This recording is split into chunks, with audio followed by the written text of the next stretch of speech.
Saudara, seberapa besar efek domino pelemahan rupiah bagi warga di pedesaan? Kita lanjutkan perbincangan bersama ekonom Core Indonesia Dipo Satria Ramli. Mas Dipo, ini terkait dengan pada akhirnya kenaikan harga ini memicu imported inflation, membuat rupiah yang dipegang oleh warga seperti tadi petani, buruh nilainya kian menyusut saat dibelanjakan. Apakah seperti itu, Mas Dipo, dan bisa dijelaskan?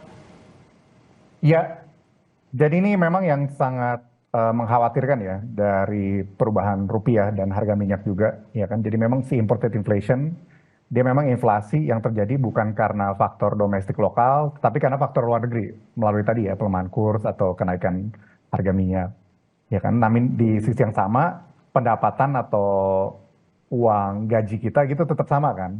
Jadi secara tidak langsung daya beli kita turun karena barang-barang harganya naik, ya kan. Tetapi kita daya belinya menjadi turun karena gaji kita tetap gitu. Jadi mungkin ilustrasinya gitu ya, tiap bulan kita gajian nih, ya kan? Tiba-tiba harganya naik. Jadi mungkin 5 tahun lalu kita bisa beli 10.000, dapat 5 tahu isi, sekarang 10.000 cuma dapat 3 gitu. Gajinya sama tapi barangnya harga lebih mahal. Yang perlu di note juga, si dampak imported inflation ini tidak selalu 1:1. Artinya apa? Misalnya rupiah melemah 10%, harga yang diimpor naiknya 10%. Terkadang tuh ada jeda. Jadi kadang-kadang dia bisa lebih, bisa kurang, ya kan. Dan itu juga karena ada jeda, atau misalnya kayak BBM kan ada subsidi, ada intervensi pemerintah. Tergantung juga si strategi perusahaan. Tetapi imported inflation itu benar-benar nyata, ya kan. Tetapi memang kecepatannya dan besar pass-through-nya bisa beda antar barang gitu. Jadi mungkin ada bilang, loh kok saya ini bahan baku belum naik gitu. Mungkin karena inventory-nya tercukupi. Tapi ada beberapa barang yang naiknya kencang banget nih gitu dengan kenaikan melemahnya rupiah ini gitu, Mas Yan. Oke, kecepatan tiap barang berbeda, dan tadi juga kalau kita bisa garis bawahi terkait daya beli turun, di mana gaji tetap sementara harga juga naik. Kalau kita juga breakdown satu persatu, tadi saya sempat membacakan terkait dengan apa saja ketergantungan impor barang-barang di Indonesia begitu. Ini kalau di breakdown satu persatu, Mas Dipo, soal ketergantungan impor komoditas strategis, kita mulai dari energi dulu lah. Dari data Kementerian SDM pada tahun 2025, ini bisa ditampilkan di layar terkait dengan ketergantungan.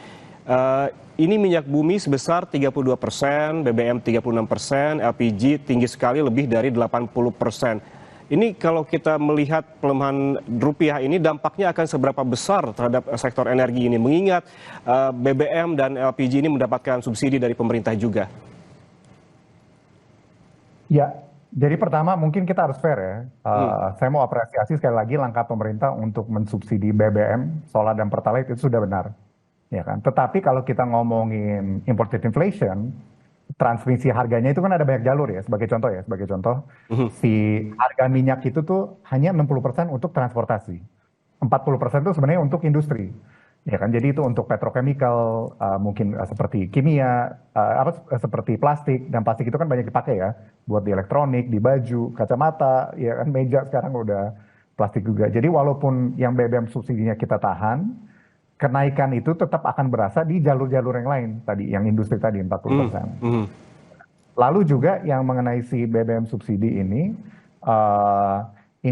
sekarang jadi pertanyaan ke masalah fiskal, ya kan? Karena harga ujung-ujungnya tersebut fiskal ya, Mas? Iya, karena tidak dirasakan di pom bensin, ya kan? Tetapi malah dirasakan di Pertamina atau di APBN. Dengan ruang fiskal udah sempit itu, kita juga perlu bertanya seberapa kuat sih APBN ini untuk menahan harga minyak, ya kan? Kemarin kita ada masalah harga minyak sebelumnya, sekarang harga minyak dan rupiah, gitu. Jadi apa ya?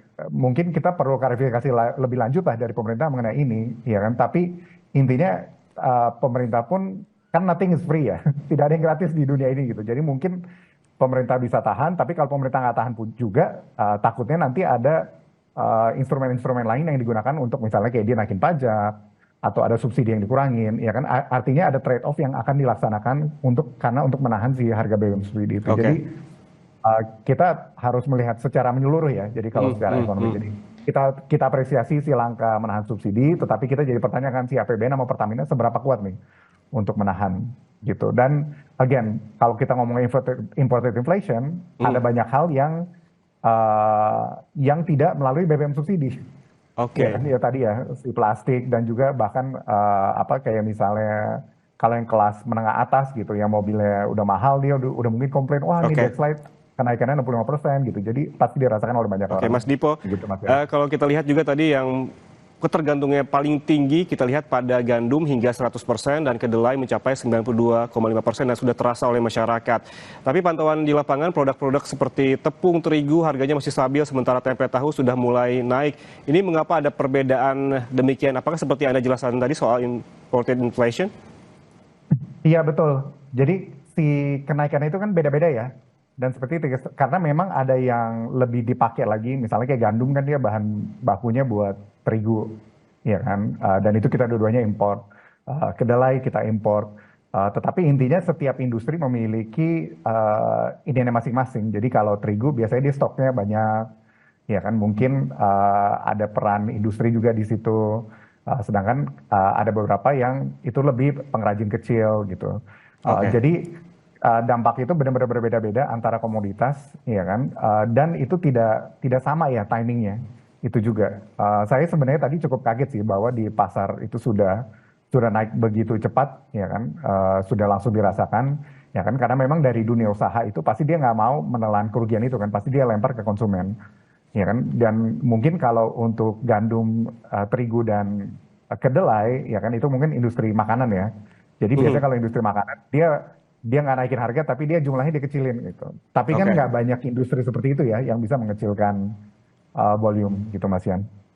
Oke, berarti ini dampak setiap komoditas ini berbeda-beda, secara waktu juga kecepatan kenaikan harganya juga berbeda-beda, tapi yang patut diantisipasi oleh masyarakat juga memang bukan hanya di perdesaan, tapi juga Mas Dipo sebutkan hampir semua wilayah akan terdampak jika terus-menerus pelemahan rupiah ini terjadi tanpa diantisipasi oleh pemerintah. Terima kasih Dipo Satria Ramli atas waktunya bersama kami di Kompas Bisnis. Sehat selalu Mas. Terima kasih Mas Yan.